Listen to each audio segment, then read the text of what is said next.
So yeah, it just felt good to be out there, kind of get also a feel for my teammates and how they move and how they operate as well. So overall, it was good. Rebecca, what's it have a bunch of people, new people on the team, and you're one of them? How's it starting to come together? I know it's still early, but how do you see that come together? Yeah, it's nice even for the coaches to try different combinations on the court too. I think that's the purpose of doing these pre-season games and us just getting this cohesion together. Obviously in these early games you have these ebbs and flows, but in practice I think we're getting a really good sense of like good dynamics and what each other's strengths are and then starting to play towards them. So there's always this start in the beginning where you're just trying to feel each other out, but I feel like the way we communicate is really good. Sarah? Olivia, what was up with your hip shake when you was on the foul line? I guess so. I didn't realize I really did it. I guess I was just trying to get the ball in, so to see it go in. But it's funny because somebody else, I think it was AT, she said the same thing to me when I came back to the bench for like a timeout. I was like, I didn't realize. Yeah. He's off from NBA Live. So this question's for Rebecca. What are you telling rookies like Diamond Battles and Morris and the new young talent that's coming up? I mean, what are you? Because clearly this is their first game out of the stage. What are you saying to them? What are you telling to them as far as today when the game starts? Purely, I'm just trying to give confidence. Like we all come in with nerves. First games, even as a player that's been in the league, you come into first games with nerves. So I think it's really just surrounding them with that confidence and just being that good voice in the ear rather than it being negative talk. I think that there's also just in games when you see certain things, is just giving that feedback on whether it's a back cut, whether it's changing the way the defense is, and so it's just trying to be a positive voice. Solely that. Kayla, Liv, can you speak a little bit to what it's been like, kind of learning from Bree and AT, just two of the best backcourt players in the league, and the frontcourt players in the league, and what you've just been able to soak up from them? Yeah, they're incredible players. And they've been able to feed me a lot of knowledge over the past week in training camp, just on positioning, just on finishing, where to get the ball, where to look for, and how to move with the rest of the team. So I'm just trying to soak up as much as I can from them as possible and just really be a sponge in their presence. We'll go to Brian on Zoom. Hi, good afternoon, everybody. Brian Florentine from Stanley. Rebecca, 2 questions. The first one, this was your first game action in quite some time. What was it like just being back on the court after spending the offseason recovering from injury? I'll be honest, it's an emotional thing for me. Coming back and playing this game, I don't think anyone will ever know the mental side that last injury has been for me. So to come back and play, honestly, with confidence is something that I am super proud of. I also love that I've got the support from everyone else here too, coaches and players, so that's helped. Thanks. And my last one is, you led game with 3 blocks today. How do you see your flexibility and ability to guard both the positions really help take this Sun team to another level? Oh, I think I made Sab pretty mad with some of those blocks too. I'm like, you've forgotten me, Sab. I want to always bring that to any team I come to. I think people forget my length, and that's also what I use as an asset. With being versatile as the threes, being a bigger 3, and also being able to guard smaller opponents, that wingspan helps me. Thank you. Thank you. Jeff, go ahead. Thank you, Jeff Maglichetti with Insight.com. Next, my question's for Beck. Obviously, to get things out of the way, how did it feel to face the team that you spent your entire WNBA career with, getting it out of the way almost immediately? I know they're not complete, but at the same time, how did it feel to get that out of the way today? Honestly, it was beautiful. It was nice to see everyone. I enjoyed being able to see past teammates, past staff. For me, it was nice to not to get it out of the way, but in the sense of seeing them early, it's almost like a piece of home coming here too. And so for me, it wasn't in any way nerves in that sense. It was more so just a really nice feeling. And obviously, you don't want to look in the past. It's forward, and it's always forward for you. But let's face it, you were an undeniable part of this New York team, spanning several eras of this group. So, what can you say in your own words about the legacy you leave behind in New York? Oh, I honestly, I appreciate what you said. I haven't really thought too much on that. It's bringing what I've learned from there to here. It's everything you learn along the way that creates the player that you are. So whether I've left a legacy there or not, it's shaped who I am, and that's something that I'm really grateful for. And what's the one piece of New York you want to bring to Uncasville? In where? What's the one piece of New York you want to bring to Uncasville? The attitude, the New York attitude. I don't know if I have it, I'll be honest. Appreciate your time and insight. Thank you. Thank you, Jeff. One more, and then we'll. One question. Coach Bradella said that you guys brought a lot of aggressiveness. You guys are tough to that. And it's not a shot, what I'm saying, but how much of that plays in the part of expectations? Like it's a new team, coach left, new coach, everything, so people not really expecting you to be that top team. How much is that playing the way you guys approach a game, even though it's even in preseason? Yeah, I mean, our first practice, they even got us into a huddle and was saying that this is our expectations of we need to be elite defensively, we need to make our presence known defensively. So I think that that's something that we've definitely taken on board of, you know, you come in here and you can't be soft. So it's maintaining that for 4 quarters, for sure.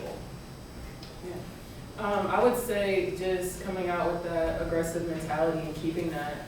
I mean, the veteran players on this team have expressed that, you know, they're basically a chip on everybody's shoulder, just from last year, just from past years. And I personally love the feeling of the underdog. And I love that people doubt us and they count us out with certain things. And so I think that just makes us even hungrier. And so just coming out and I think really just emphasizing that aggressive mentality and keeping that the whole game is really a big point for this season. All right, and last question, Maggie, go ahead. What was it like playing for other Connecticut fan base again? It was awesome. Like I've said before, I mean, this is an incredible fan base.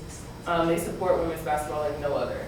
And there's not a lot of places that you can find that. And so just to be able to be back and just to hear, you know, people say and yell different things about, you know, just whether I was at UConn or here, like it's really cool to see the support. And not just for me, but for everybody on the team. So it's definitely really appreciated. All right, thank you, Liv. Thank you, Ben. Thank you. Different groups on the floor, different players on the floor in live action. No, obviously we understand what our veterans and our returners can do, and now for us it's about finding the right pieces around them. For our staff, you know, building rotations, continuing to build on the things that we're implementing in practice and see it in live action. You know, I'm proud of how our team competed. You know, it was good to just get out on the floor and get them some experience. Questions? Sierra, go ahead. How would you assess the line chemistry today? You know, I think it's still a work in progress. You know, you certainly could see with particularly our starting group, I think, you know, Tiff Hayes and Beck fit right in. They played really well together, offensively, defensively. It starts with T and AT and Breezy, certainly. You know, their intensity level, their competitive spirit, their understanding of the game. So I felt like that group was really good. You know, it's a challenge. It's a challenge when you're trying to get a lot of players some minutes and some experience, finding the right combinations that can click and can gel. So, you know, coming off the bench, you know, we probably didn't as a staff do a good enough job of finding that as quickly as we'd like. But we can see it. We can see it coming. I love what we got from Ty and Liv off the bench. You know, Dejanay is working her way back, and she is an energy giver for us off the bench, and we certainly need to continue to have that. And everybody that got minutes came in and impacted the ball game in some way, shape, or form. Maggie, go ahead. What did you see from Liv today that really impressed you? You know, Liv is such a smart player. She's such a high IQ player, a terrific facilitator. You know, I thought she did a really good job of seeing plays develop before they happened. I thought she did a great job defensively of being a rim protector and contesting shots. She's a higher level communicator than I thought that she would be this early, so she does a really good job of communicating. And she's tough. Like she's thin, but she's strong, and she's tough-minded. You know, I think that, you know, for her, there's just no substitute for her experience, and she's going to get that experience this year. Kayla? Coach, in the first half, we saw some lineups with both Natisha and Ty out there. Is that something that you're anticipating using once we get into the season? And if so, what do you think that specific combination can bring having two point guards out there? Absolutely, we'll use that lineup. You know, I like having those two playing together because either one can bring the ball up the floor. You know, T is a high-level three-point shooter, and oftentimes when you have the ball in your hands and you're trying to direct offense and you're trying to be that point of attack defensively, sometimes it naturally takes you away from being more of a scoring threat or a shooting threat because it bogs your mind down. And I want to free her mind up to knock down shots. Now this is a team that's been built to knock down some shots and to open up space for Breezy and AT inside. And T's a big part of that. So I do want to play her off the ball a little more. I want to play Ty off the ball a little more. And just get them opportunities to get into the flow of the game without having to feel the pressure of being that lead guard, right? And getting everybody else in the spot. So certainly look to do that. I think it gives us some defensive versatility too. You know, Natisha is a high-level defender. She gets her hands on the ball a lot of touches defensively. And so if we want her to guard an opponent's best perimeter player, I want to take a little bit of pressure off of her offensively too. So we'll play those guys together. I like what they did. I like the shots that Ty got. They didn't go in today, but they'll go in. She's getting comfortable and she's feeling her way in. And Ty's a little bit like Liv. She's got some more mileage in terms of WNBA experience, but not a lot of in-game experience. And so she's going to have to find her way a little bit too. Who did you rate about your defense? You forced a bunch of shot clock violations, so what did you see there? I like our pressure and our intensity. Certainly that starts with Alyssa Thomas. I mean, she is just a high-level defender, and she raises everybody's defensive intensity. I like our versatility. I like our communication. You could see the times where it was really elite, and we would get those stops, or we would get contested shots, we would get our rebounds, we would go, and you could see times where it kind of dipped, right? So the challenge is consistently, if Alyssa or Natisha are not on the floor, who's going to be the one that sets the tone for us defensively?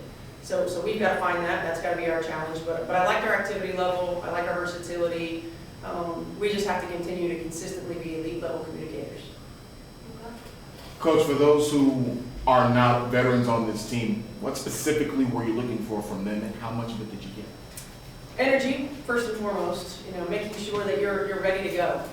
Because in this league, you never know when your number's going to be called. I mean, shoot, we've seen that in the NBA playoffs, right? Like, guys step up and knock down shots, and they're ready when their numbers are called. And we need that from players. We need them to be energy givers.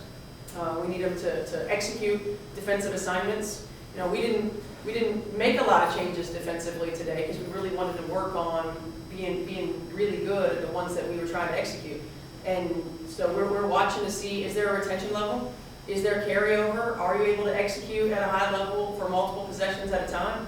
I wasn't as worried offensively about getting shots and getting in the flow. It's hey, you have to be an elite level defender to play in this league, and can we consistently execute our schemes?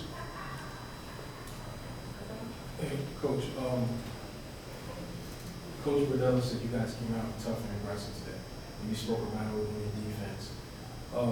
How much of that aggressiveness come from the expectations?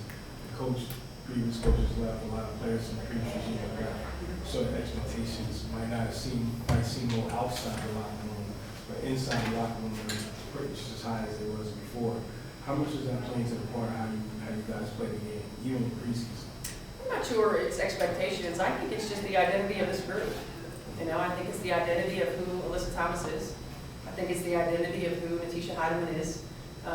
It's just woven in their fabric of what types of players that they are. And when they lead by example every day, because this is how they defend in practice.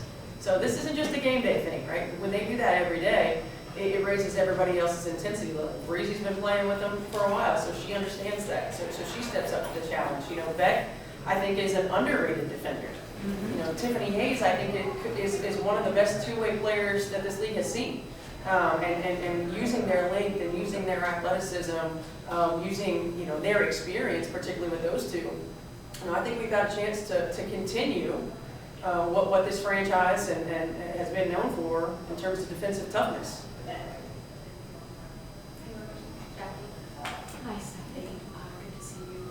Building off of that about Beck Allen, I'm curious what it was sort of like for you as her coach, sort of seeing her step on a pro court for the first time in many months. You know what she's been through in the past 6 months, really. I'm proud of her. I was concerned when Beck first came into camp just how will she react? How will she react the first time that there's contact? How will she react, on the floor? Will she be afraid to go to the rim? Will she be afraid to go to the boards? And she wasn't. And that's hard. Like there's such a mental hurdle that you have to go through when you've had any injury, but an injury like that in particular.